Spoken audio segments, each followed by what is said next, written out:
Ka Jila Meghalaya ha kajing ilekai sports jong ki jajing ilekai beper kalami bahasa khmat da kajing simkhia jong ki no hikai bat ki nong ilekai bat la ban wanra ru sya ka jila ya shibun ki kusnam na keleng ki jaka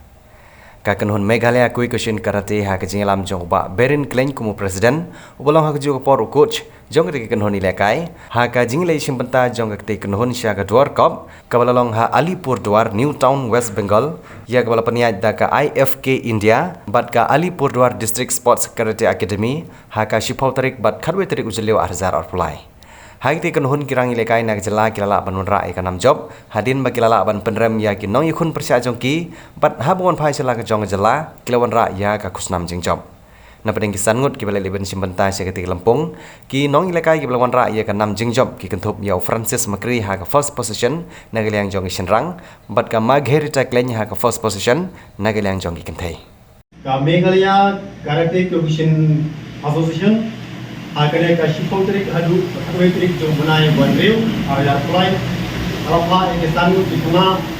mode Francis Makri aga heavyweight category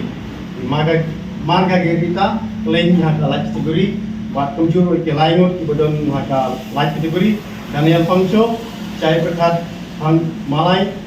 bat one Borlang Rumpe ini kide kesanut di mana yang juga MKPA alapa dari Sibata hari ke tournament yang belum aku West Bengal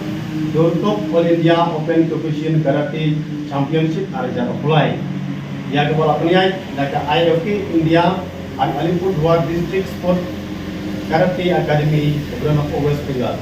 ke bawah suntunat ke bawah nak ini kesanut ke bawah MKPA aku kajilam jong ba berin Kleng belum kubu presiden jong ka MKPA hi ilala ba kini arnut Francis Makri haka heavyweight category ayo ek first position kunjuru ka Marga Gerita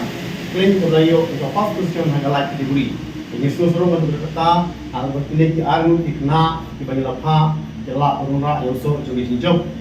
kunjuru ai mesin ni kini lainut di balaya jenan butalam benyelek Sakai nak banta penyisi beta, walaupun lah bangjo yoso tunjuk ngej ba kile ba hakasin lek sakwipat namar ba harjile kadon bet kajinjob bijingram namar kata kum ka asosiasi hi MKPA ni ai bijik bok ikene ki arngut ki balayo ra ikene ka medal bat kunjung ikene ka trofi nang tai ikene ki lain ni ai bijing kublei bat bijing ki bok yang ki bakin na balek bha nagaliang jungi kum ka asosiasi ni penpau ya ke ba sungtana aku ta ba ya ke ba ngim semua poi perkar kinio ekane ka trofi ka ba kane kane kalong ka ba sungsoro di berta namar kata sesin shwa bani kun no ni ai bi jible lang fi baro ikna ba kina ile ba nanesh ma ba kinio yoso kijinjam ka jing yem gujang pi kublai shibon